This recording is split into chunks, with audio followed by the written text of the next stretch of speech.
लगता था कि जैसे अचानक 1 मिनट में सब कुछ बदल गया, एक दूसरी दुनिया मेरे सामने थी। मैं पसीने से तरबतर होकर वापस बेडरूम में आया। आंखें अब मेरी अंधेरे की आदी हो गई थी, तो मुझे कुछ ज्यादा दिखाई दे रहा था। अब मैं बेडरूम की इन चीजों को साफ साफ देख पा रहा था।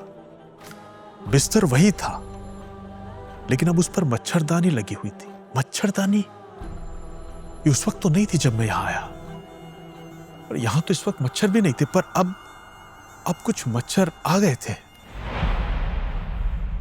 तकिया भी उस जमाने की तकिया नहीं लग रही थी जो उस वक्त वहां पे थी। ये तो बदल गई है।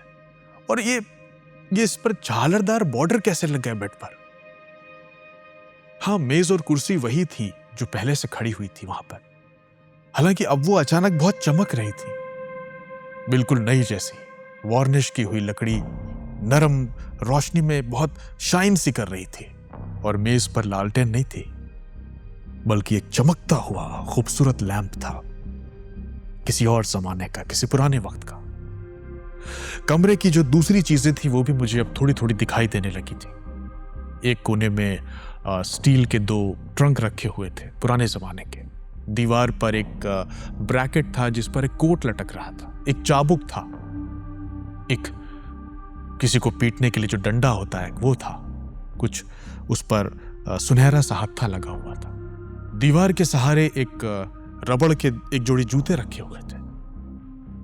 मैंने जब अपने कपड़ों की तरफ देखा तो मैं हैरान रह गया। मैंने रेशमी शर्ट, तंग पतलून, एक टाइट सी पतलून और मोजे पहने हुए थे। मैंने जूते नहीं पहने थे, लेकिन बिस्तर के पास फर्श पर काले जूतों का एक जोड़ा रखा हुआ था। मैंने अपना दाहिना हाथ अपने चेहरे पर फेरा और महसूस किया कि मेरे चेहरे की बनावट जो है वो कुछ बदल गई है। मेरी नाक इतनी नुकीली तो नहीं थी, ना होठ इतने पतले थे पहले। सिर के बालों को महसूस किया, वो भी कुछ बदले हुए लग रहे थे। अब मेरे बाल लंबे और घुंघराले थे जो कानों तक पहुंच रहे थे। मुझ में हैरानी थी कि ये सब क्या हो रहा है।